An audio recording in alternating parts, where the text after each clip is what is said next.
നമ്മൾ പാരൻസിന് ഏറ്റവും കൂടുതൽ ടെൻഷൻ ഉണ്ടാക്കുന്ന ഒരു കാര്യമാണ് കുട്ടികളിലെ അപസ്മാരം. എന്നാൽ എല്ലാ അപസ്മാരവും ഇങ്ങനെ പേടിക്കേണ്ടതുണ്ടോ? ഇല്ല.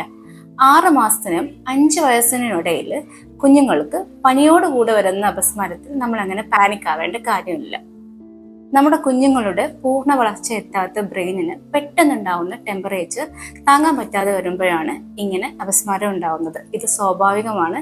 ഏത് കുട്ടികൾക്ക് വേണമെങ്കിലും 6 മാസത്തിനും 5 വയസ്സിനും ഇടയിൽ ഇങ്ങനെ അപസ്മാരം ഉണ്ടാവാം. അത് കാരണം അവർക്ക് ഫ്യൂച്ചറിൽ എന്തെങ്കിലും ബുദ്ധിമുട്ടുണ്ടാവുകയോ അല്ലെങ്കിൽ സ്ഥിരമായിട്ട് മരുന്ന് കഴിക്കേണ്ടി വരികയോ ഇല്ല. എന്നാൽ പനിയുടെ കൂടെ ഇങ്ങനെ വരുന്ന ചില അപസ്മാരങ്ങൾ നമ്മൾ കൂടുതൽ ശ്രദ്ധിക്കേണ്ടതുണ്ട്.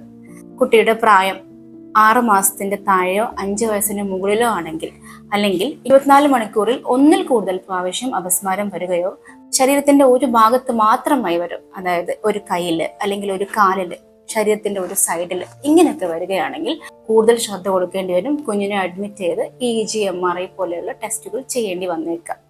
എന്നാൽ പനി ഇല്ലാതെ വരുന്ന അപസ്മാരങ്ങൾ അത് ഏത് പ്രായത്തിലാണെങ്കിലും നമ്മൾ ശ്രദ്ധിക്കേണ്ടതുണ്ട്. കൂടുതൽ പരിശോധനകൾ നടത്തി അപസ്മാരത്തിന്റെ കാരണം കണ്ടുപിടിച്ച് ചികിത്സിക്കേണ്ടതുണ്ട്. വീട്ടിൽ വെച്ച് പെട്ടെന്ന് അപസ്മാരം ഉണ്ടായാൽ നമുക്ക് എന്ത് ചെയ്യാൻ പറ്റും? കുഞ്ഞിന് ചെരിച്ച് കിടത്തി കൊടുക്കുക. പനി ഉണ്ടെങ്കിൽ നനച്ച് തുടച്ചു കൊടുക്കുക. കുഞ്ഞിന് വായിൽ വെള്ളമോ ഭക്ഷണമോ ഒന്നും വെച്ചു കൊടുക്കാതിരിക്കുക. എത്രയും പെട്ടെന്ന് ഹോസ്പിറ്റലിൽ എത്തിക്കുക.